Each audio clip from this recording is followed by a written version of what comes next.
Hello students. તો chapter number 2ની અંદર આપણે આગળના પ્રશ્ન તરફ આગળ વધીએ.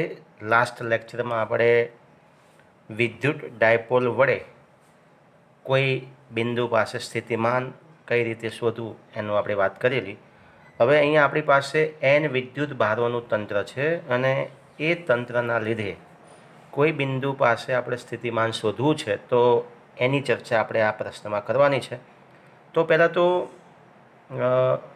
એક બિંદુવત વિદ્યુત ભારો વડે ઉદ્ભવતું સ્થિતિમાનનું સૂત્ર તમને યાદ છે ને બધાને? કયું સૂત્ર હતું? કે ક્યુ અપોન આર, જ્યાં કે શું છે આપણા માટે? જે કુલંબીય અચળાંક છે, જેનું મૂલ્ય આપણે 1/4πε0ના આધારથી મેળવેલું છે, કે જે તમે જાણો છો. ઓકે, તો હવે આપણે વિદ્યુત ભારોના તંત્રને લીધે મળતા સ્થિતિમાનની ચર્ચા કરીએ. તો એના માટે પહેલાં તો આપણે એક તંત્ર વિચાર લઈએ. તેની આકૃતિ તમે જોઈ લો કે આપણી પાસે અહીંયા એક કોઈ બિંદુ છે, બરાબર, જેના પરનો વિદ્યુત ભાર તમને મળે છે Q1.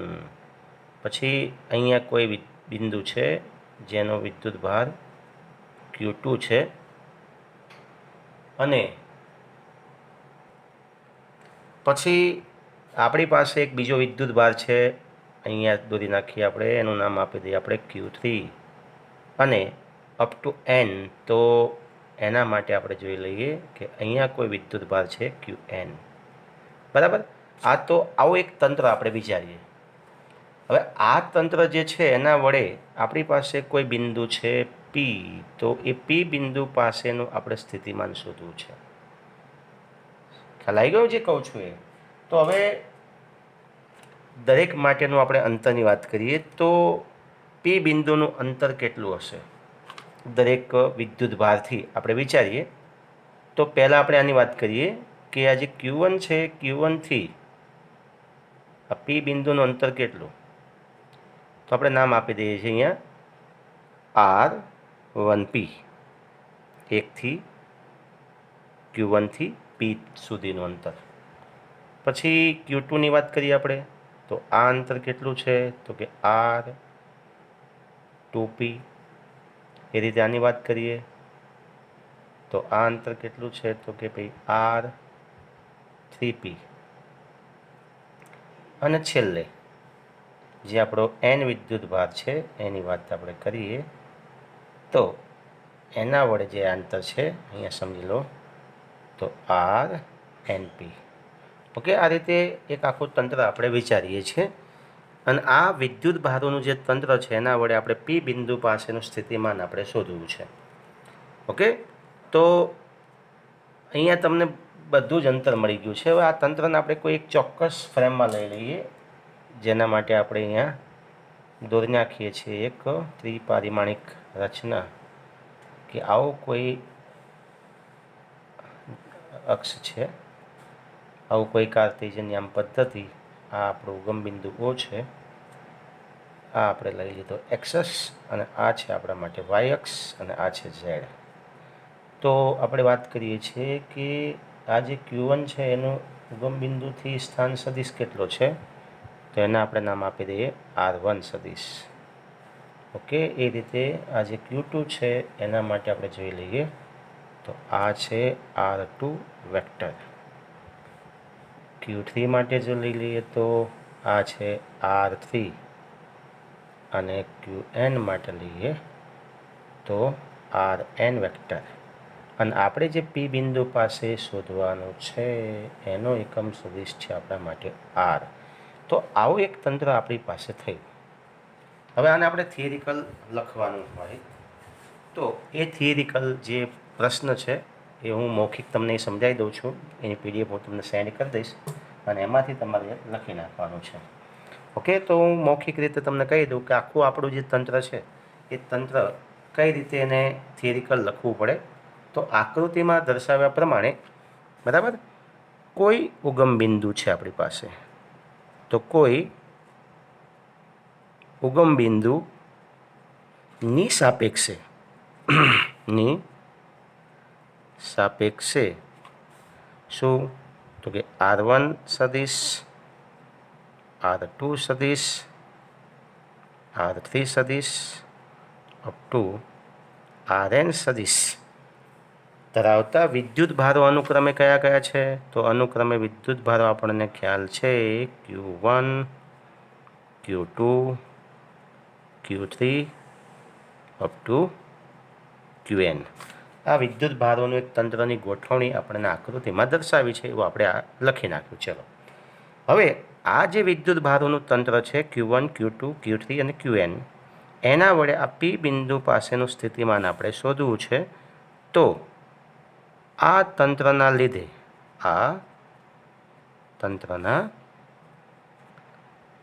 લીધે બિંદુ P પાસે આપણે શું કરવું છે?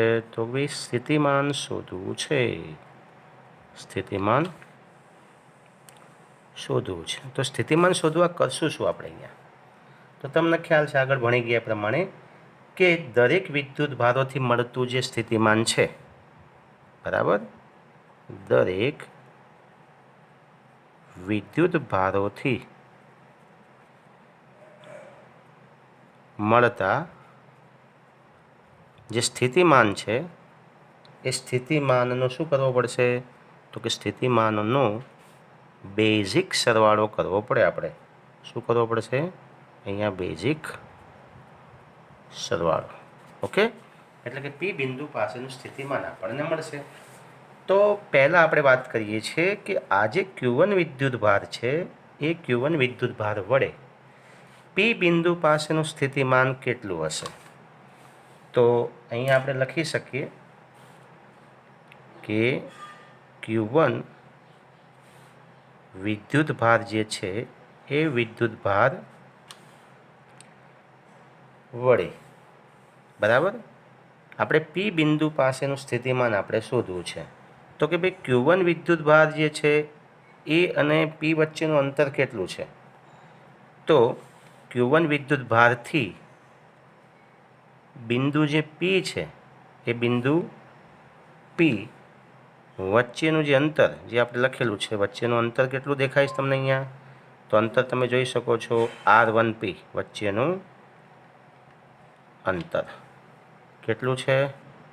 તો R1P મતલબ કે Q1 થી P સુધીનું અંતર લઈએ, બરાબર, આટલું લઈએ આપણે. તો P બિંદુ પાસેનું સ્થિતિમાન કેટલું હશે?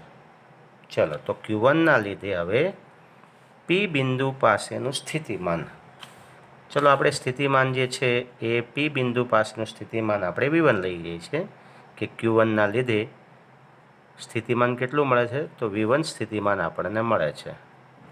ઓકે, ચલો આ સ્થિતિમાન આપણે લઈ લઈએ. ચલો, તો એના માટે સમીકરણ તમને યાદ છે બધાને કે V1 is equal to 1/4πε0 into કોના લીધે મળે છે સ્થિતિમાન? Q1 અપોન અંતર કેટલું છે? તો કે R1P. સમીકરણ નંબર 1 આને આપી દઈએ આપણે. ઓકે, સેમ આ જ રીતે આ Q2 જે છે એના વડે Q2 અને P બિંદુનું અંતર કેટલું છે? તો કે R2P, બરાબર. તો એ સેમ આ સ્થિતિ તમે લખી શકો છો કે Q2 વિદ્યુત ભારથી બિંદુ P વચ્ચેનું અંતર R2P લઈએ તો Q2 વડે P બિંદુ પાસેનું સ્થિતિમાન Q2, બરાબર, ના લીધે P બિંદુ પાસેનું સ્થિતિમાન, ઓકે, કેટલું આવશે અહીંયા? તો એઝ ઇટ ઇઝ તમે લખી શકો છો કે V2 is equal to 1/4πε0 into Q2 upon R2P. પરિણામ નંબર 2. ઓકે, આ રીતે તમે વાત કરી શકો છો Q3ને લીધે P બિંદુનું સ્થિતિમાન. ચલો પાસેનું લખી નાખીએ. તો V3 ઇઝ ઇક્વલ ટુ શું આવે? 1/4 4πε0 ઇન્ટુ Q3 અપોન શું આવશે R3P. સમીકરણ નંબર 3. એ રીતે QN જે વિદ્યુતભાર છે એના વડે P બિંદુ પાસેનું સ્થિતિમાન, ચલો અપ ટુ કયો વિદ્યુતભાર આપણો QN, તો QN વિદ્યુતભારના લીધે P બિંદુ પાસેનું સ્થિતિમાન, ચલો શું આવશે અહીંયા, તો તમે બોલી શકો છો VN is equal to 1/4πε0 into QN upon RNP. સમીકરણ નંબર 4. ઓકે, તો હવે આ થઈ આપણા એક તંત્રના લીધે વ્યક્તિગત P બિંદુ પાસેનું સ્થિતિમાન. પણ આપણે તો શું કરવાનું, P બિંદુ પાસેનું કુલ તંત્ર દ્વારા ઉદ્ભવતું સ્થિતિમાન આપણે શોધવું છે. તો કુલ સ્થિતિમાન કઈ રીતે, તો સંપાતના સિદ્ધાંત અનુસાર અહીંયા શું થશે, બેઝિક સરવાળો કરવો પડે. તો સમગ્ર તંત્રના લીધે, બરાબર, સમગ્ર તંત્રના લીધે P પાસેનું કુલ સ્થિતિમાન, ચલો જો VP હોય તો તમે લખી શકો છો કે VP ઇઝ ઇક્વલ ટુ બધાનો બેઝિક સરવાળો V1 plus V2 plus V3 plus up to VN. Okay, આ રીતે તમને P બિંદુ પાસેનું કુલ સ્થિતિમાન મળશે. હવે આપણે બધા જ સ્થિતિમાનોનો જો સરવાળો કરવાનો હોય તો તમે જોઈ શકો છો કે જ્યારે V1ની કિંમત અહીંથી મૂકો તમે, V2 અહીંથી, V3 અહીંથી અને VN અહીંથી, તો બધામાં 1/4πε0 કોમન છે, તો આપણે અગાઉથી જ લઈ લઈએ બહાર 1/4πε0. ચલો કાઉન્સ મેં क्या आता है, તો અહીંયા આવશે Q1 upon 1P R1P plus અહીંયા શું આવશે Q2 upon R2P plus Q3 upon શું આવશે R3P plus up to QN upon RNP. Okay, આ રીતે તમને સ્થિતિમાન મળશે. આના નામ આપી દઈએ સમીકરણ નંબર 5. હવે જો સમીકરણ નંબર 5ની વાત કરીએ તો સમીકરણ નંબર 5માં આપણને અહીંયા કિંમત મળી ગઈ અને આનું તમે વ્યાપક સમીકરણ પણ લખી શકો છો, જે હું તમને નીચે અહીંયા દર્શાવું છું. જો વ્યાપક સમીકરણ તમારે લખવું હોય બધાનું એક સાથે તો તમે લખી શકો છો 1/VP ઇઝ ઇક્વલ ટુ કઈ રીતે, વ્યાપક રીતે, તો 1/4πε0 ઇન્ટુ આપણે આ બધાનો શું કરવાનો છે, બેઝિક સરવાળો, તો અહીંયા આવશે સિગ્મા n.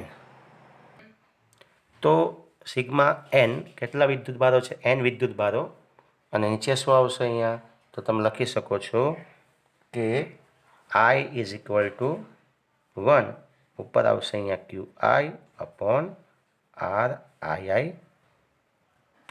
સમીકરણ નંબર 6. તો આ તમારું થયું વ્યાપક સમીકરણ VP ઇઝ ઇક્વલ ટુ 1/4πε0.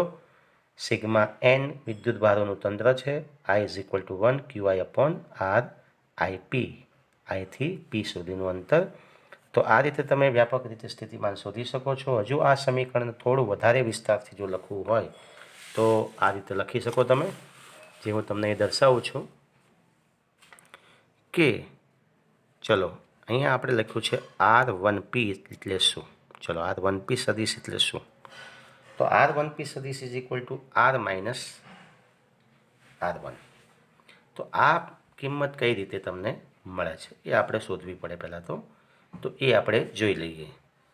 બરાબર, R માઇનસ R1 જેવું તમને મળે તો કઈ રીતે, અહીંયા તમે લખી શકો છો. ચલો મોડ આનું પણ લઈ લઈએ. ચલો અહીંયા R સદિશ માઇનસ R1 સદિશ. તો હવે આ કિંમત કઈ રીતે આવે છે, તો આપણે ચેપ્ટર નંબર 1ની અંદર કેટલીક જે થિયરી ભણ્યા હતા એ થિયરીની અંદર આ વાત આપણે કરેલી છે. ઓકે, તો તો આ R1P is equal two R minus R1 કઈ રીતે આવે છે, જે આપણે ચેપ્ટર નંબર 1ની અંદર મેં તમને વાત કરેલી જોઈ લઈએ. તો અહીંયા આપણું ઉગમ બિંદુ છે. આ ઉગમ બિંદુથી Q1નું અંતર કેટલું છે?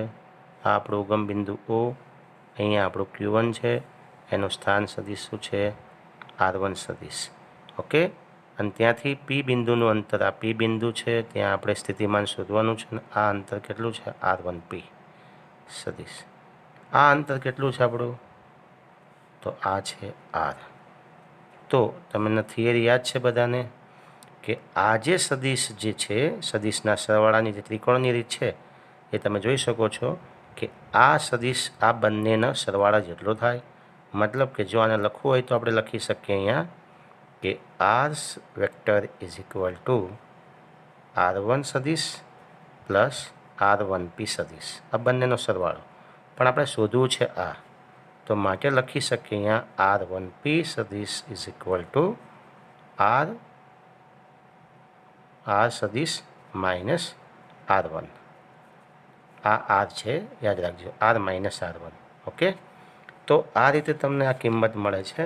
હવે આ જ બધી જ આ પ્રકારની જે કિંમત છે તમે આ સમીકરણમાં મૂકી શકો છો, જેમ R1P is equal two R minus R1, R2P is equal two R minus R2, R3P is equal two R minus R3 અને RNP is equal two R minus RN. આ રીતે તમે આખું પદ મૂકી દો તો આ જે સમીકરણ છે આનો ઉપયોગ તમે આ સમીકરણમાં કરો, આપણા સમીકરણ નંબર 5માં. તો સમીકરણ નંબર 5 તમને આ રીતે મળશે. VP is equal to 1/4πε0 common છે. કાઉન્સમાં શું આવશે અહીંયા? તો કે Q1 અપોન અહીંયા શું આવશે? તો R1P જે છે એની જગ્યાએ લખી નાખીએ આપણે R માઇનસ R1. ઓકે. એ રીતે Qn અપોન શું આવશે અહીંયા? R minus R2. Okay. Plus Q3 upon R minus R3 plus up to Qn upon R minus Rn. આ રીતે તમે લખી શકો છો. આનું પણ વ્યાપક સમીકરણ તમે લખી શકો. VP is equal to 1/4πε0 sigma કેટલા વિદ્યુત ભારોનું તંત્ર? NI is equal to 1. અહીંયા આવશે ઉપર QI અપોન અહીંયા R માઇનસ RI. તો આ રીતે તમે N વિદ્યુત ભારોના તંત્રના લીધે મળતું સ્થિતિમાન મેળવી શકો છો. તો આ બહુ સરળ બાબત છે કે N વિદ્યુત ભારોના તંત્રના લીધે મળતા સ્થિતિમાનની ગણતરી કઈ રીતે સરળતાથી કરી શકાય. હવે આ થયું એક અસતત વિદ્યુત ભારનું વિતરણ હતું. હવે વિદ્યુત ભારનું સતત વિતરણ પણ આવી શકે. સતત વિતરણ કઈ રીતે થાય છે, જે આપણે ચેપ્ટર નંબર 1ની અંદર તમે સમજી ગયા છો. સતત વિતરણ ત્રણ પ્રકારે આપણે જોયેલું: રેખીય વિતરણ, પૃષ્ઠ વિતરણ અને કદ વિતરણ. કોઈ રેખા પર વિદ્યુતભાર જો સતત રીતે વહેંચાયેલો હોય તો એના વડે મળતા સ્થિતિમાનનું સૂત્ર આપણે મેળવવું પડે. એ રીતે કોઈ પૃષ્ઠ હોય, કોઈ સપાટી હોય અને એના પર જો સતત રીતે વિદ્યુતભાર વહેંચાયેલો હોય તો એના વડે કોઈ બિંદુ પાસે મળતું સ્થિતિમાન આપણે શોધવું પડે. અને છેલ્લે આપણે વાત કરીએ કોઈ કદ છે અને એ કદ ઉપર જો વિદ્યુતભાર સતત રીતે વહેંચાયેલો હોય તો એના વડે આપણને સ્થિતિમાન મળે કોઈ બિંદુ પાસેનું. તો આ રીતે તમે જે સ્થિતિમાનનું જે N વિદ્યુત ભારોનું જે તંત્ર છે એ અહીંયા જે વહેંચાયેલું છે એ N વિદ્યુત ભારોનું તંત્ર કેવું છે? અસતત છે. અને સતત વિદ્યુત ભારોના તંત્રથી પણ તમે સ્થિતિમાન મેળવી શકો છો, જે લગભગ આપણે નેક્સ્ટ લેક્ચરમાં આની ચર્ચા આપણે કરશું. અહીંયા આ લેક્ચર આપણે પૂર્ણ કરીએ છીએ. હવે અહીં તમે જોતા હશો કે અહીંયા N વિદ્યુત ભારોનું જે તંત્ર છે એના વડે મળતું જે સ્થિતિમાન છે એનો આપણે બેઝિક સરવાળો કરીએ છીએ. અને તમે જોતા હશો એક બહુ સરળ કથા છે. ઉપરથી નીચે તમે જુઓ તો લગભગ બહુ સરળતાથી યાદ રાખી શકાય તેવા સ્ટેપ છે. અને એનો અહીં આપણે શું કરવાનો હોય છે? સરવાળો કરવાનો હોય છે. તો આ પ્રશ્ન તમે ધ્યાનથી આ વિડીયોને જોઈને સમજી લેજો. અને કોઈ ક્વેરી હોય તો મને એ જે યુટ્યુબમાં વિડીયો છે તમે ત્યાં કોમેન્ટ કરી શકો છો, અથવા વોટ્સઅપ નંબર ઉપર તમે મને વોટ્સઅપ ઉપર પણ કોમેન્ટ મોકલી શકો છો, એની ક્વેરી આપણે ત્યાં સોલ્વ કરી નાખશું. તો મળીએ આપણે આપણા નેક્સ્ટ લેક્ચરમાં. ઓકે, તો આવજો. Good bye. જય હિન્દ.